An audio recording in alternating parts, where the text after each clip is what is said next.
Welcome back to your channel. तो आज हम लोग यहाँ पे एड्स और कैंसर के बारे में कुछ टॉपिक्स पढ़ने वाले हैं, कुछ पॉइंट्स देखते हैं।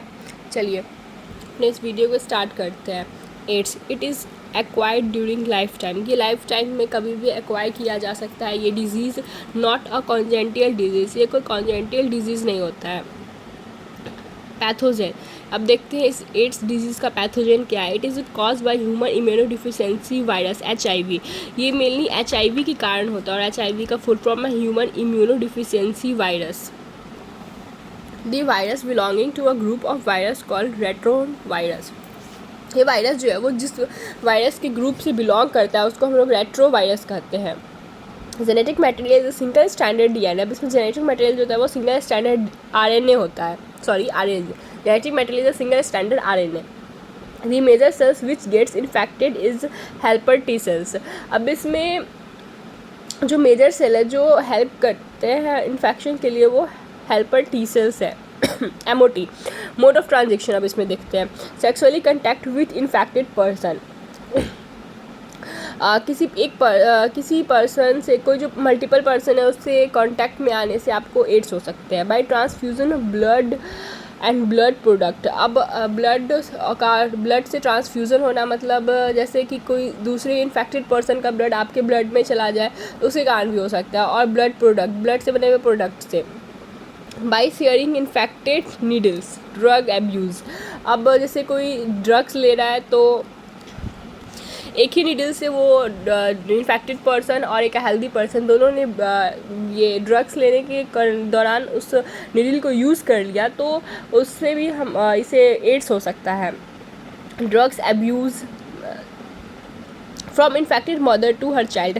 अब इन्फेक्टेड जैसे एक मदर को है, मदर को एड्स हो गया तो उसके बच्चे को भी चांसेस है कि वो एड्स हो सकते हैं। ड्यूरिंग प्रेगनेंसी जब वो फीटस में होते हैं 90% चांस तो नहीं होने का होता है फीटस को, बिकॉज प्लेसेंटा जो होता है, वॉल ऑफ प्लेसेंटा, जैसे हम ह्यूमन रिप्रोडक्शन में पढ़ा होगा, उसमें वो बैरियर का काम करता है बिटवीन चाइल्ड और मदर का RH नेगेटिव ब्लड से। Mode of action of HIV, virus इंटर्स into the body through fluid. अब इसमें देखो पॉइंट बाय पॉइंट देखते हैं। वायरस जो है वो हमारे बॉडी के अंदर इंटर कर गया फ्लूइड के through. Inter the cell and reverse transcription takes place from RNA to DNA। अब जो वो हमारे सेल में इंटर कर गया तो हमारे सेल में उसका रिवर्स ट्रांसक्रिप्शन होगा, जैसे RNA से DNA की तरफ हो जाएगा। Enzyme involve in this process is reverse transcription. अब इसमें जो इंजाइम इन्वॉल्व होगा वो इंजाइम होगा reverse transcription. The viral DNA gets incorporated into the host cell's RNA. DNA directs the infected cells to produce the virus particle. अब जो ये viral DNA है वो होस्ट सेल में चला जाएगा, host cell of the DNA में, और directly infected cell to produce. अब वो सेल को डायरेक्टली इन्फेक्ट करेगा और उसे कहेगा प्रोड्यूस करने के लिए वायरस पार्टिकल्स को हमारे ब्लड में। The macrophages continues to produce virus and this way act as HIV factory. अब मैक्रोफेजेस जो है वो कंटिन्यूस प्रोड्यूस करेंगे वायरस को और this way act as HIV factor, और इस तरह से वो HIV फैक्ट्री की तरह हमारे बॉडी के अंदर काम करेगा। Now HIV enters into helper T lymphocyte because they have receptor. अब HIV जो है वो हमारे T लिम्फोसाइट में हेल्प कर T लिम्फोसाइट्स में वो इंटर करेगा, becomes they are have receptors, क्योंकि उसके पास रिसेप्टर्स होते हैं। Due to this it replicates and produce progeny virus. अब इस दौरान वो रेप्लिकेट करेगा और अपनी ही जैसे प्रोजनी वायरस को वो प्रोड्यूस करेगा। As a result destroy the helper T cells. अब इसका रिजल्ट क्या होगा, हमारा बॉडी के अंदर जितने भी हेल्पर T सेल्स होंगे वो सारे डिस्ट्रॉय हो जाएंगे। This process is repeated and progressive decrease of helper T cells are observed. अब ये प्रोसेस रिपीट करेगा और इसके कारण जो होता है हमारे हेल्पर T सेल्स जो होंगे वो डिक्रीज हो जाएंगे during this time the person suffers from. अब इस दौरान हमारा जो ह्यूमन होगा वो सफ़र करेगा डायरिया से, बाउट्स ऑफ फीवर से, बहुत ज़्यादा हाई फीवर मत होता है बाउट्स ऑफ फीवर मतलब, और वेट लॉस, काफ़ी वेट लॉस हो जाएगा, काफ़ी दुबला पतला वो इंसान दिखेगा, HIV जिसको एड्स होगा।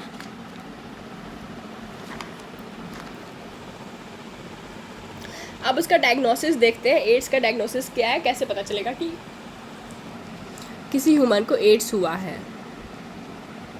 A widely used diagnostic test is ELISA.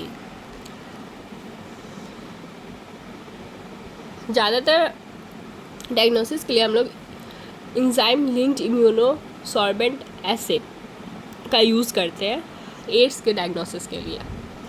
Western blotting test is employed for confirmation of ELISA positive case. अब ELISA पॉजिटिव है वो ये हम कैसे कंफर्म करेंगे, तो वेस्टर्न ब्लॉटिंग टेस्ट, इसके थ्रू हम लोग ELISA को वेरीफाई करेंगे कि ELISA पॉजिटिव है और निगेटिव है। अब इसका ट्रीटमेंट क्या होगा, anti retroviral drugs are prescribed.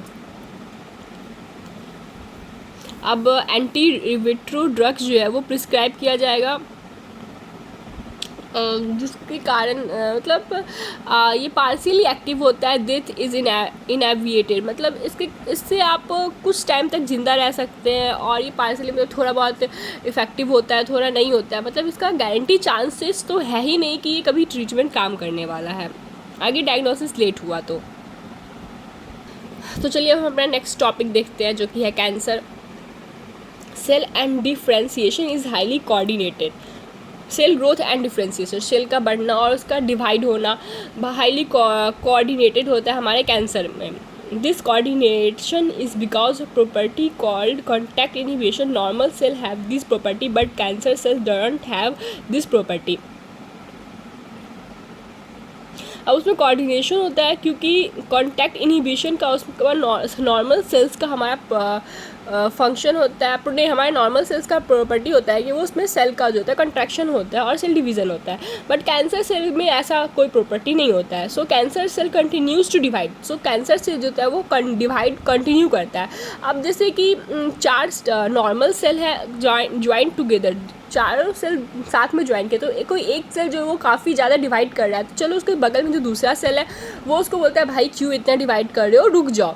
But cancer cell में क्या होता है, कंटिन्यूसली डिवाइड होता है, मल्टीपल टाइम्स डिवाइड होता है, डिवीज़न उसमें काफ़ी ज़्यादा हो जाता है, और नॉर्मल में नहीं होता है ऐसा। The cancer cell continuously to divide and give rise to a mass of cell called neoplasm और tumors। कैंसर सेल जो होता है कंटिन्यूसली डिवाइड होते रहता है और वो 2 सेल को डिवाइड करके बनाता है न्यूओप्लाज्म और ट्यूमर। ये दोनों कैंसर सेल है। They are 2 type of tumours. अब इसमें 2 तरह के ट्यूमर्स होते हैं वो देखते हैं, बेनिग्न और malignant. Benign remains confined at original position, do not spread, little damage. Benign जो होता है वो अपने पोजीशन को बनाए रखता है, एक अपने ओरिजिनल पोजीशन पे ही वो रहता है, वो ज़्यादा इधर उधर बढ़ता नहीं है, स्प्रेड नहीं होता है, और वो बहुत कम डैमेज पहुंचाता है हमारे बॉडी को। Malignant tumour, they grow divide very rapidly, वो कंटिन्यूसली बढ़ते रहता है और कंटिन्यूसली डिवाइड होता है बहुत जल्दी। Consumes nutrition and starve the normal cells, वो नॉर्मल सेल्स के न्यूट्रिशन को कंज्यूम करता है, जिससे कारण नॉर्मल सेल्स को न्यूट्रिशन नहीं मिल पाता है और कैंसर सेल सारे न्यूट्रिशन को एब्जॉर्ब कर लेता है, जिस कारण से हमारे बॉडी का नॉर्मल सेल डेथ कर जाता है और कैंसर सेल के कारण ह्यूमन का ही डेथ हो जाता है। Normal cell dies and the area is now covered with neuroplastic cells, cancer cells. अब देखो इसमें क्या है, वो न्यूट्रिशन तो लेने नहीं दे रहा है नॉर्मल। अब कुछ ज़्यादा फास्ट तो नहीं बोल रही हूँ ना मैं, ओके। अब देखिए इसमें क्या हो जाता है कि नॉर्मल सेल को तो वो न्यूट्रिशन लेने नहीं दे रहा है कैंसर से, तो अब इसमें क्या हो रहा है, नॉर्मल सेल जो होता है वो डेथ कर जा रहा है और कैंसर सेल जो है न्यूरोप्लास्टिक सेल जो है वो पूरे एरिया पे कवर कर लेते हैं अपना। In this way this spread to the other parts. अब वो जो है वो अदर पार्ट्स में भी स्प्रेड करने लगता है, बढ़ने लगता है। This property is called metastasis is considered most feared in the malignant tumour. अब जिस प्रोसेस को हम लोग मेटाटाल्सिस कहेंगे, इस प्रॉपर्टी को, इस प्रोसेस को हम लोग मेटाटाल्सिस कहेंगे, और ये सबसे ज़्यादा डरावना फेज होता है मैलिग्नेंट ट्यूमर में।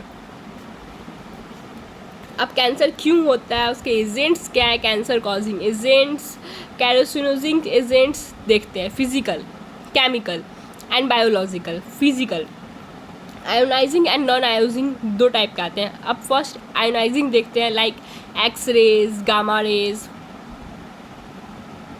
केमिकल में आता है हमारा tobacco smokes has been identify as a major cause. Tobacco जो है वो हमारा स्मोक जो आजकल के स्टूडेंट्स काफ़ी ज़्यादा कर रहे हैं, अप्रॉक्स 14 to 23 के एज के बिटवीन में। काफ़ी स्टूडेंट्स को लगता है कि काफ़ी ये कूल है, बट गाइज ये कूल बिल्कुल भी नहीं है, काफ़ी ज़्यादा बकवास चीज़ है। सो आप लोग स्मोक को तो अवॉइड ही करें। अब बायोलॉजिकल देखते हैं।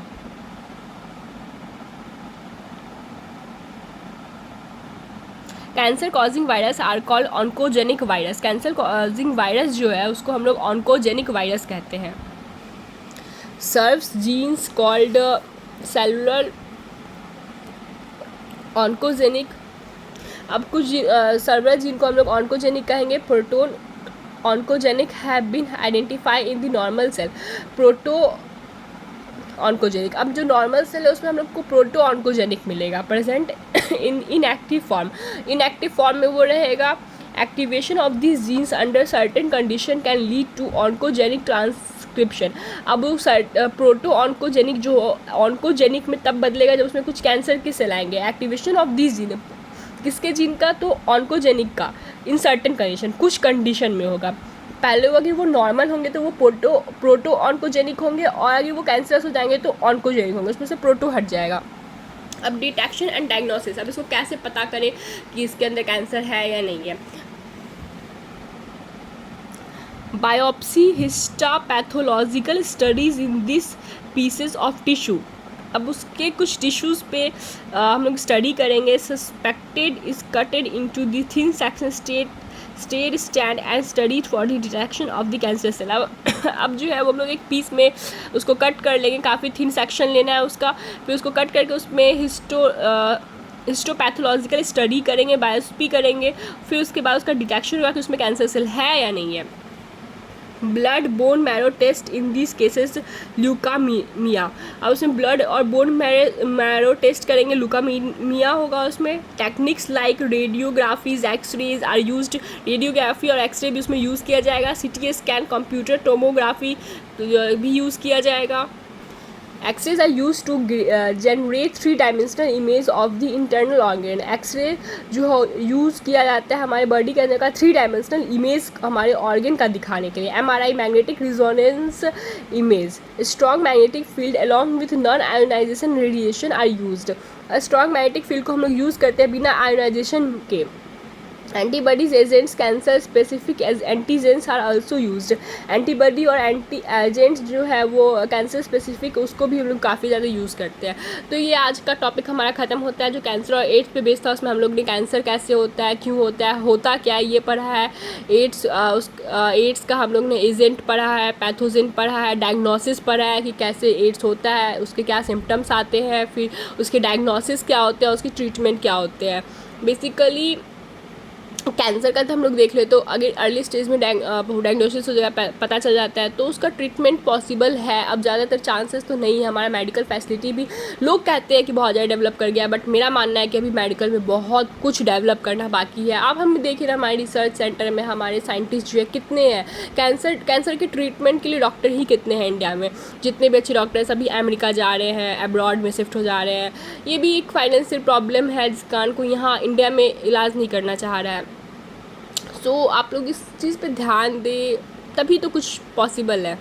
सो गाइज़, आई होप आप सभी को मेरा वीडियो पसंद आया होगा। पसंद आया तो share and subscribe, like and comment ज़रूर करके जाए। बेल आइकन को दबाना बिल्कुल ना भूलें। Thank you.